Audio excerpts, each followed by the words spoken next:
All right, everyone. Welcome back after 2 weeks of some break. Some of us did many things like biking. I know I got to tour some America, some of America, but I hope these 2 weeks were a good break for you from coding, or maybe you got some more time to code on your own.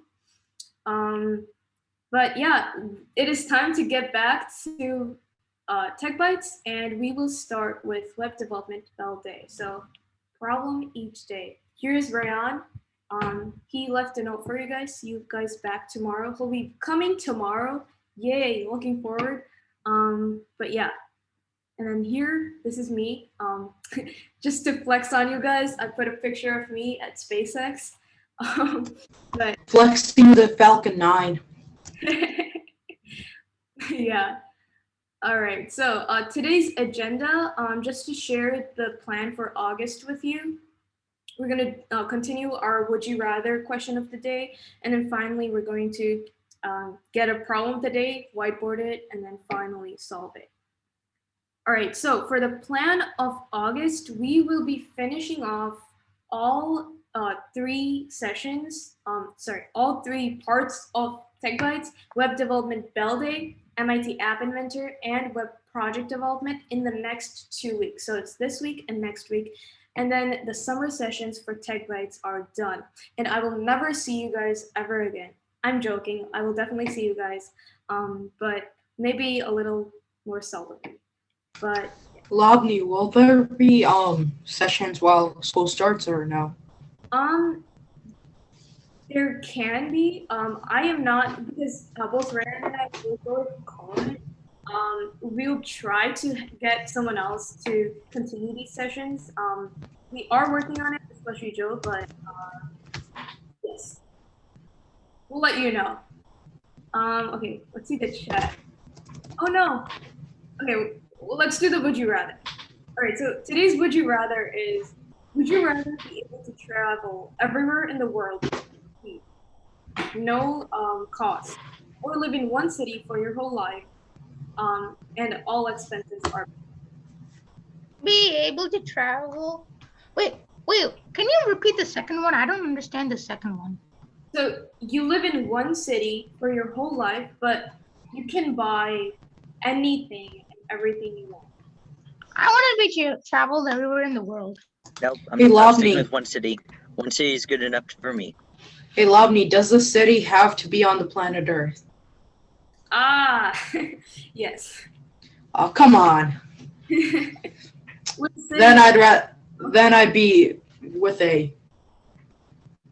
If for example, if you were let me to pick any planet other than the Earth, like light years away, I'd definitely do B. Ah, okay. But so this question was supposed to be contained within the world, within this Earth.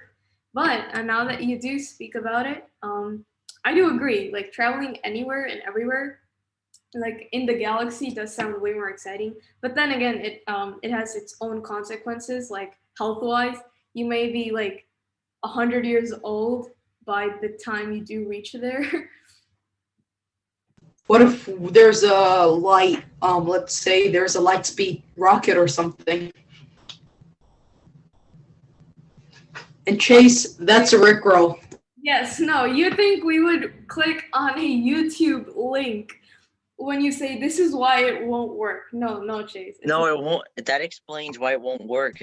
What channel is it? That Bill Nye work. Is it Rick Astley? No, what's the channel name? It is why this won't work. No. Totally, you sure. I clicked it. It's Rick Astley. Yep. Thank I you. helped you all out. Oh my Rickrolls are too old now. Thank you guys again. All right, so I was hoping she'd forgotten about them. no, I'm planning to rickroll everyone in my college. I'm gonna put a QR code outside my dorm room. Everyone's gonna scan it. I'm gonna say add me under it so they think it's my Instagram handle, and I'm gonna rickroll every single one of them. How's that plan? Amazing. You know. See, what they'll do is that they'll Maybe what they'll do is they'll scan it and then send it to you as a thing for you to check their code. That would be like reverse Rickroll. Rickroll with an Uno reverse card. All right. So we kind of went off like outside the would you rather, but that was a fun conversation, mini conversation. But yeah, like traveling outside of the world is way better than any of these. So yeah, it's neither of these for us, it looks like. All right, so this week's problem is pretty simple. We have to write a program to determine if a reversed number is greater than or less than the original number. So don't look at like this here. Let me annotate. So this would be 10 or 1, not 50. Because the reverse of 10 is 0, 1, and that'll be 1.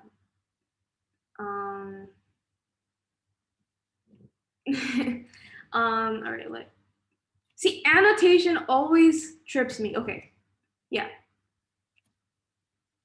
Restart. Okay, so that's our problem, and let's try to whiteboard it.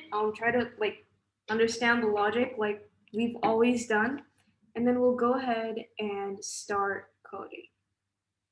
So I know it's a simple problem, but still, does anyone have any questions or anyone have any ideas on how we can see if an inputted number is compared to its reverse? How can we compare it and how can we reverse it?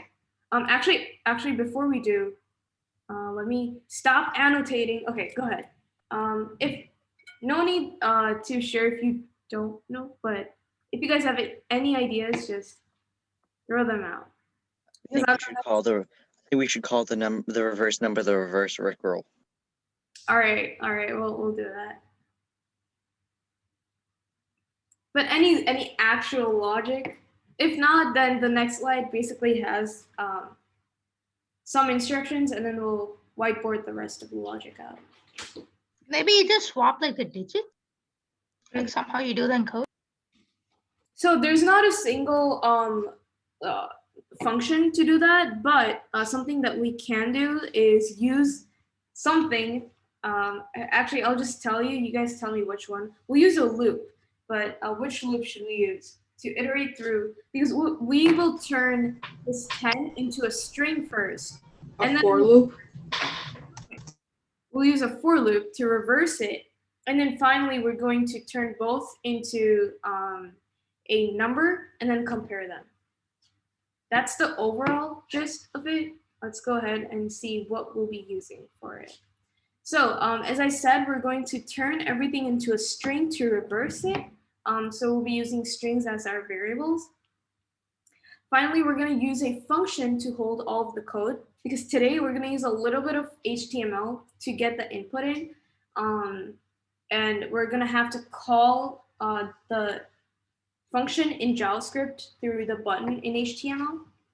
And the function will basically hold all of the operations, most of them being math. And then finally, as we said, loops will be pretty necessary to flip our original number to make it reversed, and then finally to compare it. All right, so it is time to whiteboard. Let me stop sharing, open up my whiteboard, and yes. And it looks like you guys are pretty good at this stuff, so I'm not going to spend too much time on the whiteboard. Another reason is because I'm horrible with annotations, so yeah. Let me clear that. Okay, let's start with text. Steps. How many steps do we need? First, we get an input number. We're going to convert that number. Convert number into a string. That should be pretty easy. Second, we have to actually reverse it, we'll have to use the for loop. So use for loop to reverse string and store in a separate variable. easy? Me. Oh, that's way better. Okay. Third, now we have two strings. One is the original number, and the second one is the reverse number. Now, all we have to do is compare them, but we don't compare the strings, we compare the integers. So convert both variables into numbers or integers and compare. That's it. So this will be JavaScript steps. And since we are using a little bit of HTML, I will write down the HTML steps as well. Let's start that over here. All right, so HTML steps. Pretty simple because the only two things we need, the only two elements that we need in HTML are what? Someone tell me.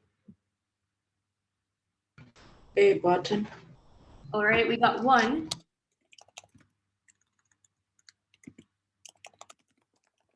And then I don't know if I forgot this or not. Maybe a text box. Create a function.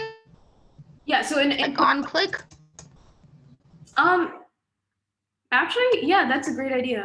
I did not think about that. Adding that, but yeah, so add an on click to the button. Let's just call it swap compare. We also need conditionals. Like, I know it's not like the second step, but like at the final part of the day, you need to compare like both numbers, right? So you need some if conditionals.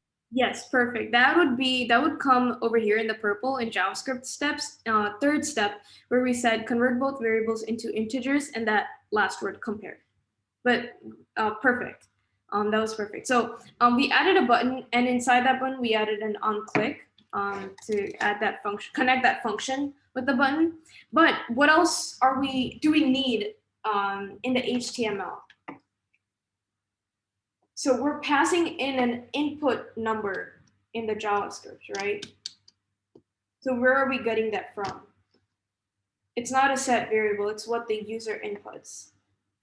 How will the user input in the code? Actually, you know what? Paritosh did say that. I think Paritosh did it. Correct me if I'm wrong, right? The text box.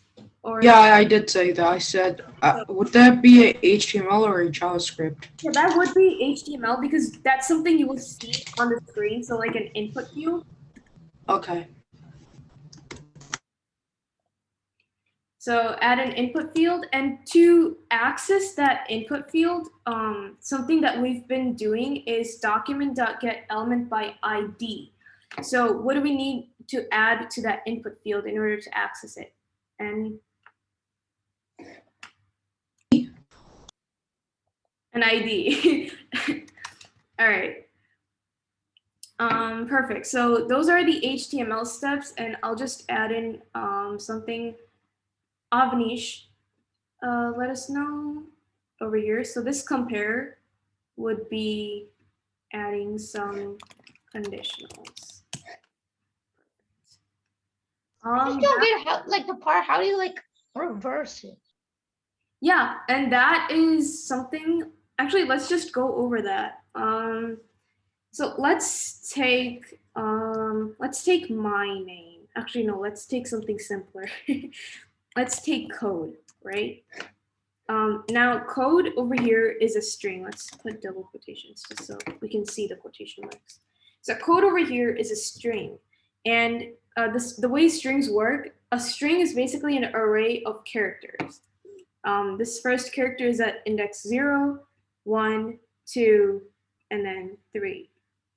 Now what we will do is we will iterate through this string from the back. Ready? So we're gonna say for sorry, not Python. For var I equals, let me add in, let's see. So for var I equals 0, I is less than, actually I is greater than 0, we're going to start from a big number, end at 0. Sorry.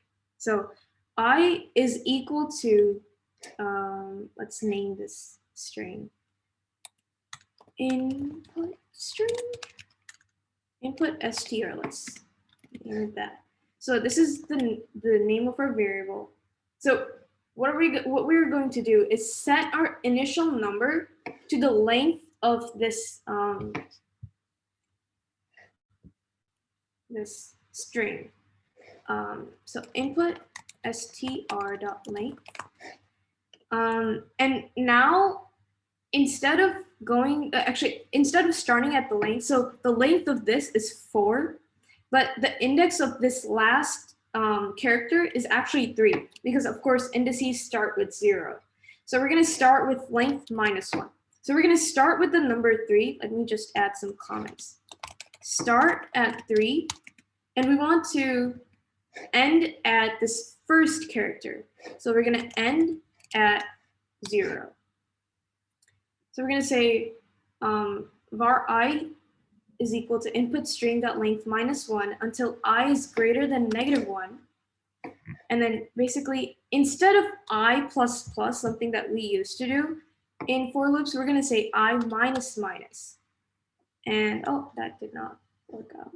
I minus minus. Okay, that's better. And that is it. So basically what we just made over here is a reverse for loop. Instead of a reverse Rickroll, I'm joking. We made a reverse for loop. We start at 3 instead of starting at 1. Or sorry, instead of starting at 0. And we end at 0 instead of starting at, instead of ending at 3. And we subtract 1 instead of add 1. So this is basically, this for loop is going to go like this. 3, 2, 1, 0. And what we're going to do is create a new string over here, reverse is equal to, and set it equal to just nothing. And what we're going to do is we'll keep adding the character from here. So we're going to first add, actually the code will be reverse plus equals input str.substring whatever I comma I plus 1. So basically each index of this input string starting at E. So what will happen is the value of reverse will go something like this. Ready? We're gonna go like E D O C. And what happened over here is basically that string reversed, because we iterated through the first string in a reverse way and then added to reverse this new string in the correct way. So a little bit of a complicated way to do it, but I mean, it's pretty simple when you think about it without like all of the code, the reverse for loop and stuff. So does that answer your question, Avnish? Yeah. All right, cool. Any other questions? Or are we clear? All right, so let's go ahead and start coding. Let me get my JS Fiddle on board. And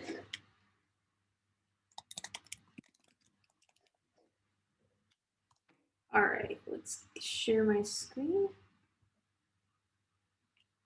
Okay. All right, blank slate here, but we got this. Okay, cool. So first we're gonna start by adding in our HTML elements, because we need something tangible on our screen to actually add code to it.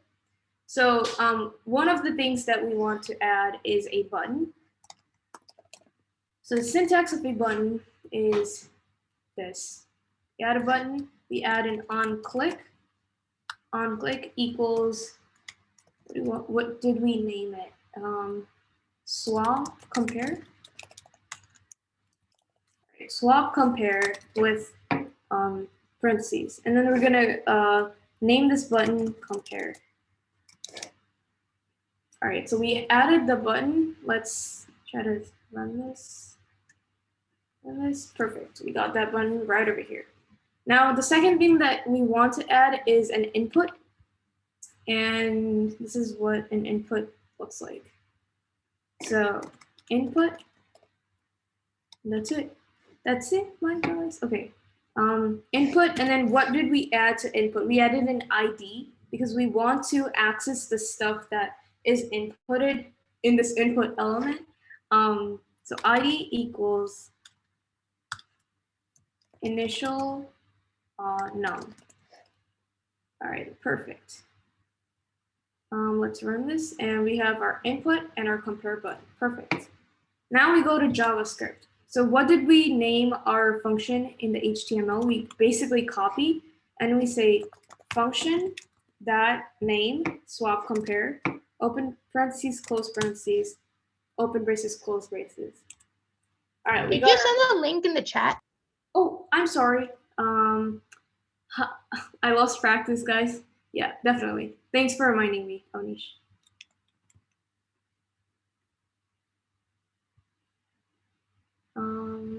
All right. Here is the link for you guys to collaborate. Welcome to my JS fiddle. Okay. All right, so where were we? We got our function that is connected to the button, and we need a way to get the input number from here. And here is how we do it. We're gonna say var input num is equal to documents dot get element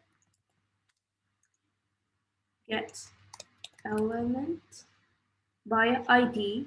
And JS Fiddle has improved where it gives us indications of what we might need. So it's pretty easy.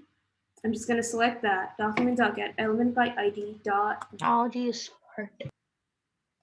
I'm sorry? Technology is smart. I know. Actually, but humans are way smarter than technology because we have made the technology. That's something I like to go by, just so we don't get intimidated by it. So yeah.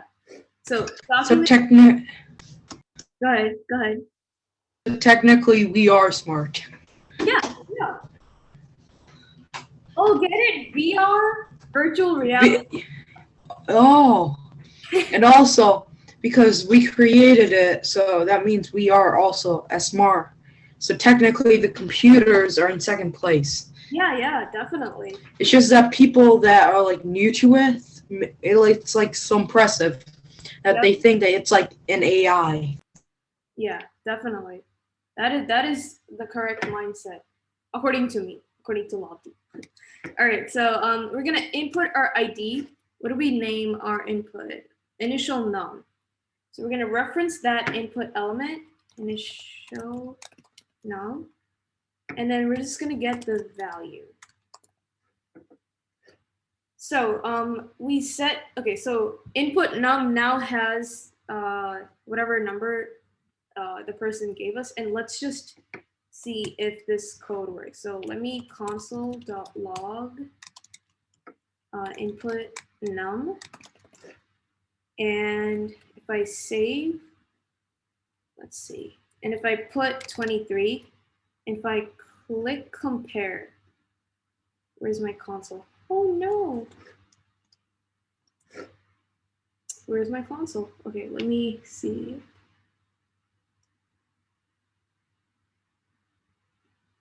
Y'all see my console anywhere? I think I've lost my console.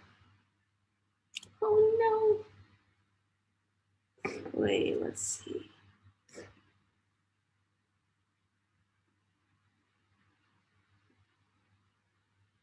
Maybe I can see it over here. Okay. All right, yeah, it's right here, 23. So cool fun fact that you can see your console in the actual console. Okay, I'll stop. It's fine. Okay.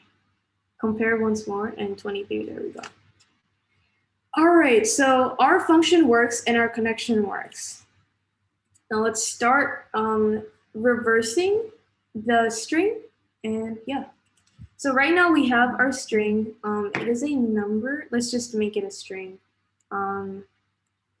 Let's just do dot value dot to string. That should work. Let's run. 23, compare, and yeah, that works. No errors. All right, so now our input num is a string, and all we have to do is add that for loop in. But before we do, I'm gonna create a new var, call it reverse str, and then set it equal to empty quotation marks.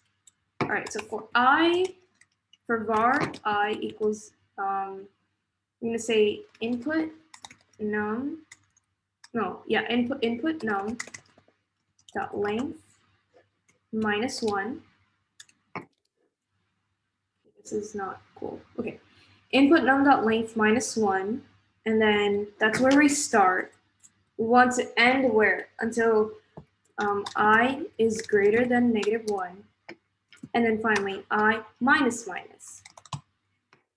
Created that for loop, and finally what we're gonna do is reverse str plus equals. We're gonna get input num dot substring I comma I plus 1.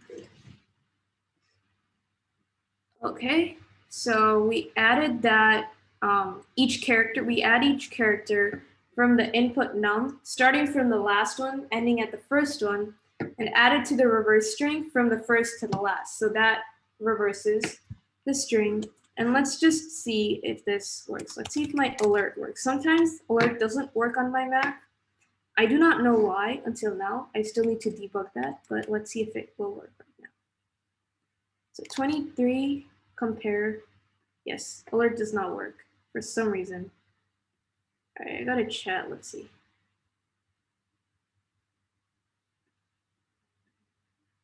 Wait, sorry, Joe, what sounds like a deeply personal issue? Your inability to find your console. Oh. Lost your console. Yes. I still haven't found it. I'm just like, I'm going around the correct way, but it works. The way I found for myself works for me, and that's why I'm happy. All right. Where's my console? Okay. Let's try this one more time, and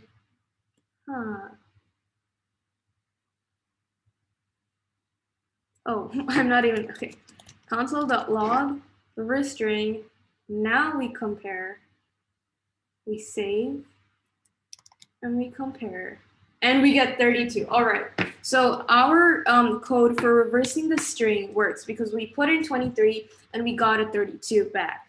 So these 4 lines, yes, 4 lines with a variable instance and a for loop do work. Now all we have to do is turn both into integers and compare. So we'll just use conditionals like Avnish said. So we're gonna say if reverse string, actually we're gonna parse int. So parse int, and then inside the parentheses, we're gonna put reverse string. So parse int basically turns that string back into an int so we can actually compare the actual numbers of 23 and 32 instead of just comparing strings, which would not give us a good answer. So parse int reverse string, if that is greater than parse int our initial input num, yes, input num, then we close that parentheses, open brace, close brace. We are going to, actually, you know what? Let's get fancy. Let's add a paragraph tag. P, all right, add an ID equals result. So we're gonna say if that, then document dot get element by ID. Put in our ID, which is result dot inner HTML is equal to, we're gonna say, so if the reverse string is greater than input string, then we're basically going to say that reverse string is greater than input string. Perfect. Else, if it is not, let's just compare in case we put in 11, because 11 is equal to 11. So else if, I'm just gonna use my old friends, Control C, Control V, and if it's less than, we're gonna say again Control C, Control V, add in my semicolons, and instead of saying is greater than, we're gonna say is less than, and then finally else if both of them are equal to each other, then we're going to say both are equal.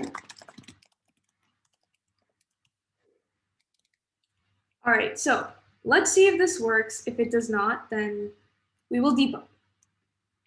Let's do this.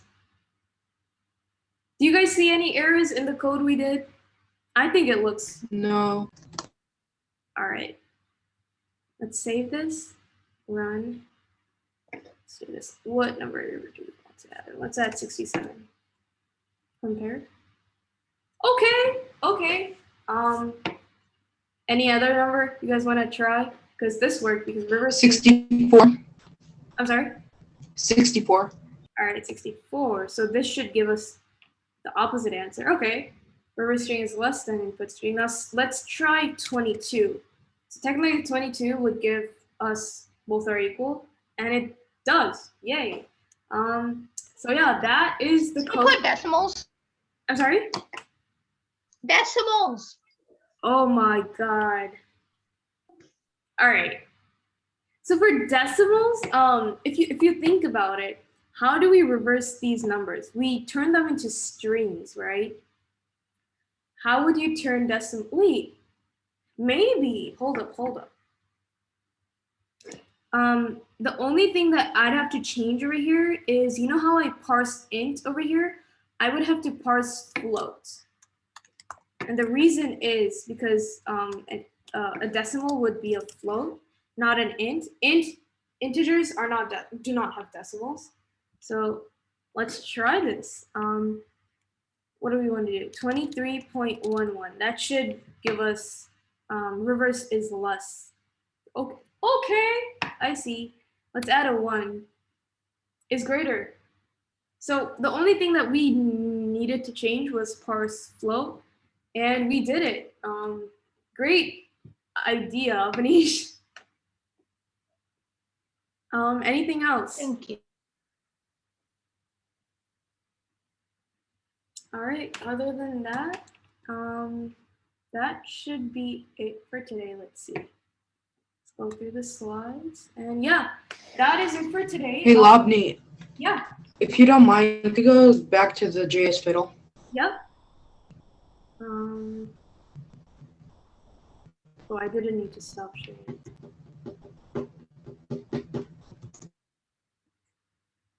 All right, here we go.